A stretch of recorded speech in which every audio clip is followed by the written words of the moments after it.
கடந்த ஆண்டு சென்னை வந்து இந்த கனமழைக்கு வந்து கொஞ்சம் ஸ்லைட்லி தப்பிச்சிட்டோம்னு தான் சொல்றோம். ஏன்னா அடுத்து அதை தாண்டி பக்கத்தில் இருக்க மாவட்டங்கள்லாம் வந்து பாதிக்கப்பட்டுச்சு. திருவண்ணாமலை, விழுப்புரம் இந்த மாதிரி ஆமா மாவட்டங்கள்லாம் பாதிக்கப்பட்டுச்சு. ஆமா ஸோ இந்த முறை பெஞ்சல்ல வந்து நம்ம அந்த மாதிரி பாத்துருந்தோம். பெஞ்சல்ல வந்து நமக்கு அந்த மாதிரி அந்த சிஸ்டம் வந்து எங்க கிராஸ் ஆகுதோ அதை பொறுத்து தான் நம்ம சொல்ல முடியும். அந்த பெஞ்சல் வந்து நமக்கு கிட்டத்தட்ட ஒரு 7-8 மணி நேரம் ஒரே இடத்துல நகராம இருந்தது.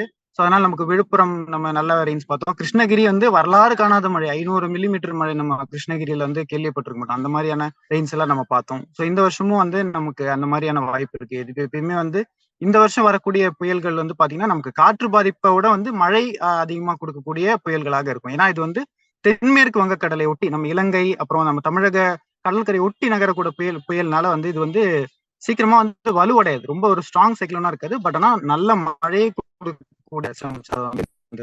அப்படிதான் நம்ம எக்ஸ்பெக்ட் பண்றோம். Eagle Electronics Festival of Discount Sale. Home appliances and kitchen appliances, furnitureகள் என அனைத்தும் சென்னையிலேயே மிக குறைந்த விலையில்.